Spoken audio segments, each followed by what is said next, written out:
పితా పుత్ర పవిత్రాత్మ నామమున ఆమేన్. పునీత ఇయరియస్ గారు, పునీత హీలరీ 46వ పోపు మత సాక్షి, క్రీస్తు శకం 461 నుండి 468 వరకు.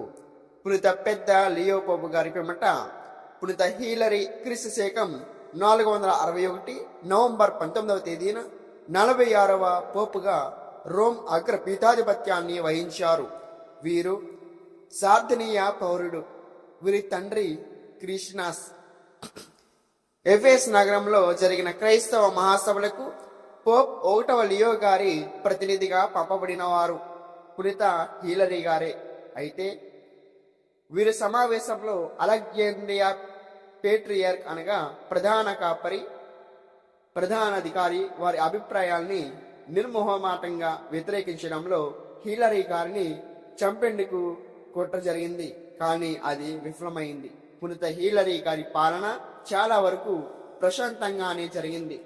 స్పెయిన్ శ్రీసభలో క్రమశిక్షణ పాటించేందుకు వీరు కఠిన చర్యలు తీసుకున్నారు.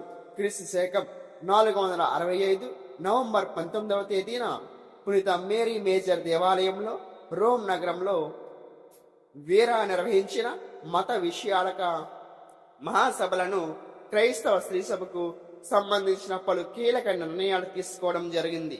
క్రీస్తు శకం 431లో ఎఫెస్ సభలో పాల్గొని శత్రువుల నుండి క్షేమంగా బయటపడేందుకు సువార్థికుడైన పునీత యోహాను గారి దివ్య సహాయం లభించిందని వీరి ప్రగాఢ నమ్మకం. అందువలనే ఈ అపోస్తలుడైన యోహాను, బాప్తిస్మా యోహాను హోలీ క్రాస్ జ్ఞాపకార్థంగా హీలరీ గారు 3 దేవాలయాల్ని నిర్మింపజేశారు. ఒక సన్యాసుల మఠాన్ని కూడా ఏర్పాటు చేసి మహాభక్తుడు. వీరు క్రీస్తు శకం 468 ఫిబ్రవరి 28న దివిని చేరుకున్నారు. ధ్యానాంశం: నేను నిన్ను చెక్కుముకి రాయవలే వజ్రములుగా కఠినముగా చెయ్యుదును కనుక నీవా తిరుగుబాటుదారులకు భయపడవలదు.